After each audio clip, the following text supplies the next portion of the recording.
Hi hello నమస్తే welcome back Purni YouTube express. ఈరోజు మన రెసిపీ సింపుల్ అండ్ టేస్టీ పెసరపప్పు తోటకూర కర్రీ. టేస్ట్ చాలా బాగుంటుంది. అన్నంలో కానీ ముఖ్యంగా జొన్న రొట్టెలోకి చాలా బాగుంటుంది. ఇలాంటి ఆకుకూరలు చేశారంటే జొన్న రొట్టెలు ఈజీగా 2-3 తినేస్తారు, అంత బాగుంటుంది. మరి సింపుల్ అండ్ టేస్టీ పెసరపప్పు తోటకూర కర్రీ ఎలా చేయాలో ప్రాసెస్లోకి వెళ్ళే కంటే ముందు మన ఛానల్ని సబ్స్క్రైబ్ చేసుకోవడం మర్చిపోకండి.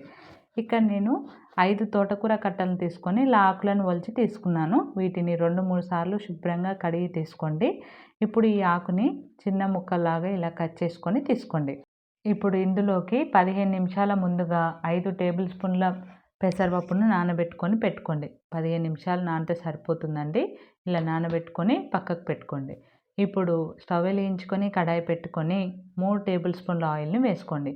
ఇప్పుడు ఇందులోకి 1/2 టేబుల్ స్పూన్ జీలకర్ర, 1/2 టేబుల్ స్పూన్ మినపప్పు, 6-7 ఎండుమిర్చి.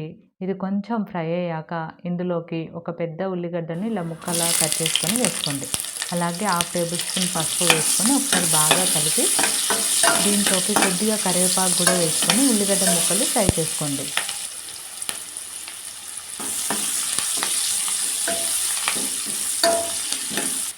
ఉల్లిగడ్డ ముక్కలు ఇలా ఫ్రై అయిపోయినాయి కదా. ఇప్పుడు ఇందులోకి మనం నానబెట్టుకున్న పెసరపప్పులో నుంచి నీళ్ళని వంపేసుకొని వేసుకోండి. పెసరపప్పుని ఆయిల్లో 2 నిమిషాలు ఇలా కలుపుతూ ఫ్రై చేసుకోండి. టేస్ట్ బాగుంటుంది ఇలా చేయడం వల్ల.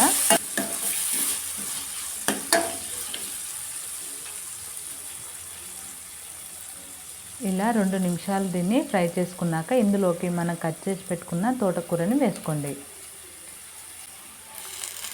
తోటకూరని మొత్తాన్ని వేసుకొని ఇది బాగా కలిసేలా ఒకసారి కలుపుకోండి. ఇలా కలుపుకొని దీనిపైన మూత పెట్టుకొని స్టవ్ని మీడియం ఫ్లేమ్లోనే పెట్టుకొని మధ్య మధ్యలో కలుపుతూ 2-3 నిమిషాలు ఫ్రై చేసుకోండి. ఇప్పుడు మూత తీసి దీంట్లోకి 6-7 వెల్లుల్లిని ఇలా పొట్టుతో సహా దంచి వేసుకొని ఒకసారి బాగా కలుపుకోండి. తోటకూర ఇలా పూర్తిగా మగ్గిపోయింది కదా. తోటకూర తొందరగానే మగ్గిపోతుంది. ఇలా పూర్తిగా మగ్గిపోయిన తర్వాత ఇందులోకి రుచికి తగినంతగా ఉప్పు, 2 టేబుల్ స్పూన్ల కారము, 1 టేబుల్ స్పూన్ ధనియాల పొడి వేసుకొని ఇది మొత్తం కలిసేలా ఒకసారి కలుపుకోండి. స్టవ్ అనేది కారం వేసిన తర్వాత లో ఫ్లేమ్లోనే పెట్టుకోండి, లేదంటే మాడిపోతుంది. ఇలా 2-3 నిమిషాలు స్టవ్ని లో ఫ్లేమ్లో పెట్టుకొని మధ్య మధ్యలో కలుపుతూ ఫ్రై చేసుకుని స్టవ్ ఆఫ్ చేసుకున్నారంటే మన తోటకూర పెసరపప్పు కర్రీ రెడీ అయిపోతుందండి. చాలా సింపుల్ కదా, టేస్ట్ కూడా బాగుంటుంది. మరి ఈ వీడియో మీకు నచ్చితే లైక్ చేయండి, షేర్ చేయండి, సబ్స్క్రైబ్ చేయడం మర్చిపోకండి. Thanks for watching. Bye bye.